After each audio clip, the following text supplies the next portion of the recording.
going to do a little prop homily today. And so I'm going to need a volunteer, someone who's strong, someone who's capable. And so I'd like to invite our server, Raymond, forward.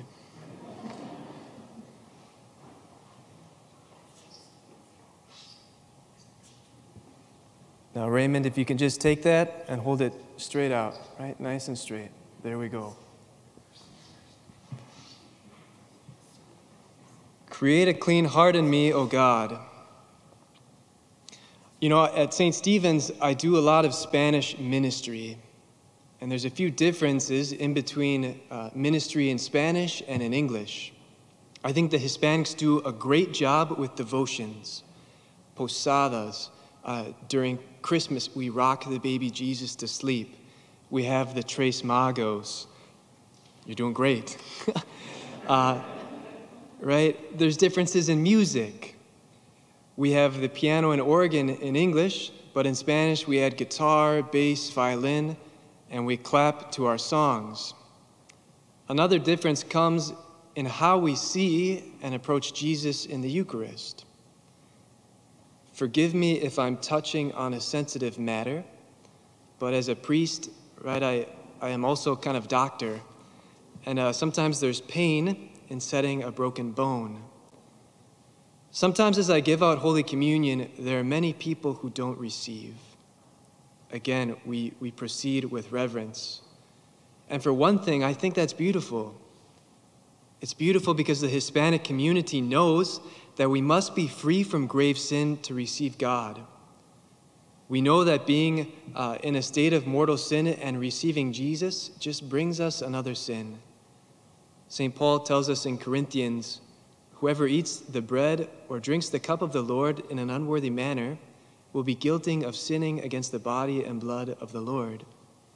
And so on one hand, I want to honor them for their love of God and their reverence for the Lord's body, but I can't imagine that those in the Spanish community are worse sinners than those in English. Create a clean heart in me, O Lord. I know that life is messy. I know that I don't know what's going on in everyone's lives, and that my knowledge only goes so far. You are the ones who knows the complexities of your own life, right? And one thing that I do know for sure, though, is that God doesn't want us to carry the weight of our sins. I do know that Jesus wants us to lay down the weight of our guilt and shame and sinfulness. How heavy would you say that pitcher is? A pound or two, right?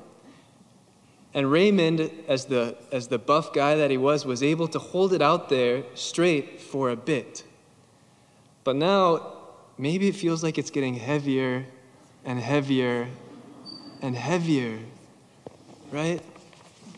We can hold up that pitcher for the length of a homily, right? Raymond could probably hold it all day, but I'm not going to ask him to do that. If an ordinary man were to do that, their arm would fall off, right? The weight doesn't change, but if we carry it and carry it and carry it, if we carry around our sins and our shame and darkness within us for a long time, then our soul will begin to be numb and paralyzed and incapable of doing anything else until it drops that weight. You can put that right here now, Raymond. Great job. If you have been carrying something for a long time, guilt or sin or shame or darkness, let it go. Let it go, especially if it's big and bad, especially if you've been carrying it for a long time. And if you don't know what to do, isn't a priest supposed to be a father? Let me carry it with you. Ask Father Paul, Father Dan, we're fathers. Lent is coming to a close, and Jesus is getting closer and closer to the cross and the death that he will offer to save us all. We're getting closer and closer to his ultimate glory. It's been almost 2 years since you've celebrated Easter in the church.